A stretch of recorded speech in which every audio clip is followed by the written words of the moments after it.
I'm gonna show you how to make your voice sound better on YouTube, and we're starting right now.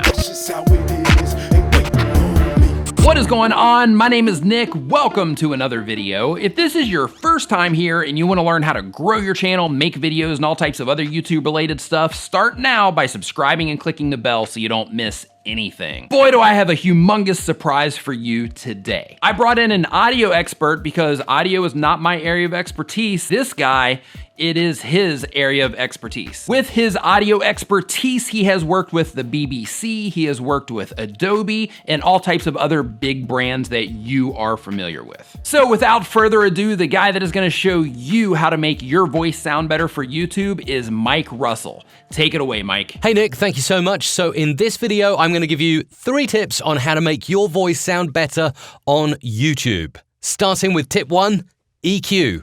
So if you want to get to the EQ, or for that matter, any audio effect inside Premiere Pro, you'd simply change your workspace up the top here from editing or whatever you happen to be on to audio. This makes it super simple to focus in on your audio. And by the way, all the effects I'm about to show you are also in Adobe Audition. That's the editor I use 95% of the time. But as we're editing video, I thought I would show you inside Premiere Pro. So you've got these audio faders here, audio 1, 2, and 3, corresponding to the tracks here in your sequence, audio 1, 2, and 3. And on audio 1, I have my audio. Let's have a listen. Hello, I'm Mike Russell.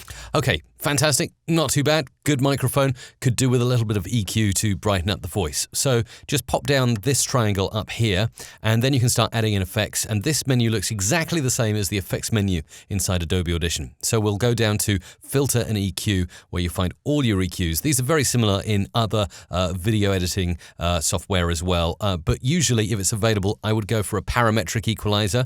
And let's wait for it to load. There it is. And we can double click it. And there's the effect that we can start playing with. Reason I like parametric EQ is I can play the audio back and I can sweep through the frequencies to find the frequencies I like the best. So let me demo that to you. Hello, I'm Mike Russell from musicradiocreative.com. I'm a pro audio producer. Can you hear how that's changing and affecting the voice? So setting that up correctly is really a matter of using good headphones and your ear. I like to use the DT770s, by the way, if you really want some good quality audio while you're editing. So let's have a sweep now. Hello, I'm Mike Russell from musicradiocreative.com. I'm a pro audio producer, voiceover artist, and hear how that's brightening the voice up. So we went from, let's play it back from the start and enable and disable. Hello, I'm Mike Russell from musicradiocreative.com. You hear how it goes from flat to nice and crisp. Again, we can add something in the mid-range, maybe around the 1.5 kilohertz zone. I'm a pro audio producer, voiceover artist, and podcaster. And if we want as well, because the human voice doesn't have anything below 100 hertz, we can use this roll-off feature here. Just click to enable it, and you can actually just roll off any frequencies below around 100. Don't go too high, otherwise you sound like you're on the telephone, but around there should be okay. Let's have a listen. Hello, I'm Mike Russell from musicradiocreative.com. I'm a pro audio producer, voiceover... Just taking that down a bit to make sure we get the full broad spectrum of EQ frequencies. That's sounding good. Playing back again with the effect on and off. Hello, I'm Mike Russell from musicradiocreative.com. I'm a pro audio producer, voiceover artist, and podcaster. I've been using Cool Edit Pro, or Adobe Audition as it's known now. So there we go. Good EQ practice. Tip number 2, compression. It's easy to demo compression. Again, we'll go underneath parametric EQ. So our EQ is the first thing, but next we go to amplitude and compression. Now, usually I go for something like dynamics processing. This will allow you to play around and create a kind of hard or soft knee compressor if you fancy doing it the manual way. But there's a much easier way. If you don't know much about compressors, this is a great way to start. What compression will do is it will make the quiet bits of your speaking louder and the loud bits quieter, so you have a kind of static waveform that doesn't vary in volume too much. It's brilliant for ease of listening for your viewer, so that you're not deafening them or they're having to turn their volume up too loud. So go for single band compressor here, and I'll double click that. And then we need to set a threshold, ratio, attack and release, and maybe boost the output gain as well. So first I'm going to set threshold. Usually if you've got some audio that's quite loud, and hello, I'm Mike Russell from Music Radio. As you can see, it's peaking. Radiocreative.com. I'm a pro audio quite nicely producer, voiceover. at around -1, -2 dB. So we'll put the threshold down at around, let's start at -20. That is the point at which it will kick in and start compressing, pushing down or pulling up your audio. And usually for video or audio podcasts, I'd go to about 2:1. Artist and podcaster. I've been using... Let's actually put on that threshold as we play back. I'm just going to put the ratio up to 3:1, which will compress further, and you can have a listen to the difference as I move the threshold down. Hello, I'm Mike Russell from musicradiocreative.com. I'm a pro audio producer, voiceover artist. So as you can hear, it makes the voice punchy, really easy to, particularly if you've got background music, cut across anything that's in the background. So I'm settling on around -18.8 dB threshold, ratio of 3:1. Attack, usually bring that right down to 0 or 1 millisecond. That's how quickly your compressor kicks in. You want it to kick in really quickly and pull down your voice. And then the release you can set at around 50 milliseconds to give it some time before it releases the compressor and starts the process all over again. Let's have a listen again. Hello, I'm Mike Russell from musicradiocreative.com. And what you'll notice there is I've lost a couple of dB there in volume because of the effect of the compressor. So I'll just push that up maybe by about 3 dB. So we get... Hello, I'm Mike Russell from musicradiocreative.com. Nice audio there. And just to show you the difference, I'm going to switch the compressor on and off. Hello, I'm Mike Russell from musicradiocreative.com. I'm a pro audio producer, voiceover artist, and podcaster. I've been using Cool Edit Pro, or Adobe Audition as it's known now, since around 1997 when I was a radio producer. So there you go. Compression, EQ, already having an effect. The next thing in the sequence is going to be the fantastic noise reduction process. Noise elimination and reduction. That's tip 3. Okay, many ways you can go about doing this, but I'm going to show you a couple that I really like, particularly if you've already got fairly good audio. All you'll need to do is add in a noise gate or a downward expander, and you can do that by going into amplitude and compression, dynamics here. This will bring up a brand new dialog box which gives you an auto gate, and what that will do, default settings are usually pretty good. If I switch that on, every time I stop speaking, the light will go from green to red, indicating the gate is closed and no audio is getting through. And when I'm talking, hopefully that will be green and you'll hear what I'm saying. Hello, I'm Mike Russell from musicradiocreative.com. As you can see, it's kicking in a little bit too much, so I might move the threshold down a bit to -26. Hello, I'm Mike Russell from musicradiocreative.com. I'm a pro audio producer, and it's particularly important when you get to the silent bits like this. Video producer. My favorite... So as you can hear, it's working a little bit too hard. I might again move the threshold down. Let's have a listen now. Producer. My favorite memory.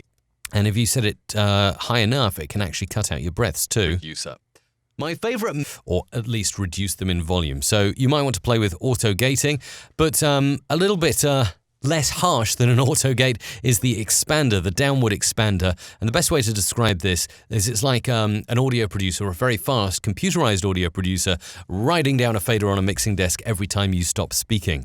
So again, threshold I'm going to leave at -20, and I'm going to move the ratio up to about 2 or 3:1. Similar to compression, basically, a downward expander, apart from you going the other way. Rather than increasing volume, you're taking volume down when there's no audio to get through that downward expander. Let's play. Hello, I'm Mike Russell from musicradiocreative.com. I'm a pro audio... And as you can see, it's pulling the audio down. Producer, voiceover artist, and podcaster.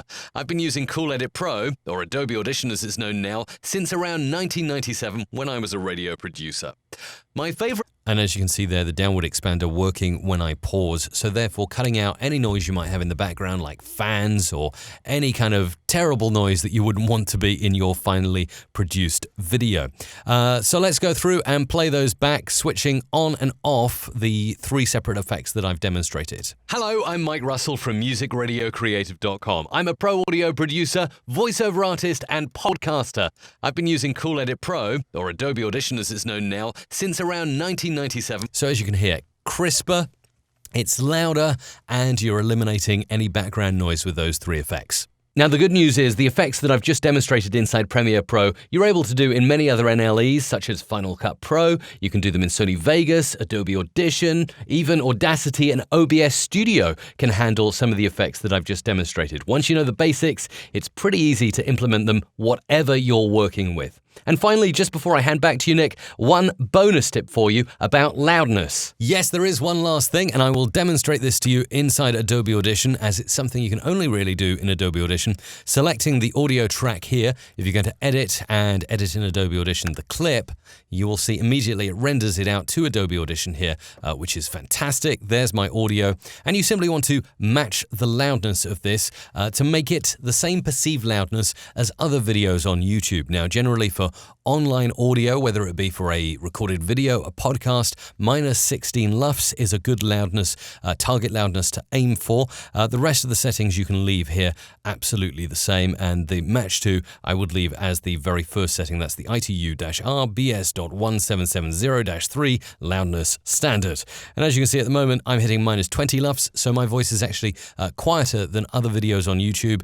So in order to make that better, you just run match loudness over the audio. It will increase your volume a little bit, and then you do Command S, Control S if you're on PC to save, and then just tab back into Premiere, and boom, it updates automatically. Dynamic Link makes it so easy to work between Adobe products, so you've got all your effects and everything coming straight back into Premiere if you decide to go over and add the effects that I've shown you and demonstrated in this video over in Adobe Audition. So there you go, that's what I got for you. Nick, back to you. Mike, as with all of your content, that was absolutely amazing. Thank you so much for that. I'm gonna put a link to Mike's channel right up here, so make sure that you head over to Mike's channel right now and you subscribe, because he's gonna show you everything you need to know about making your audio sound amazing here on YouTube. And it's not just YouTube. Even if you're interested in putting a podcast together soon or something like that, you definitely need to go over there and check Mike out. And if you wanna learn more about growing your channel, making videos, and all types of other YouTube-related stuff, start now by hitting the round subscribe icon so you don't miss anything. Thank you so much for watching. I'll see you next time.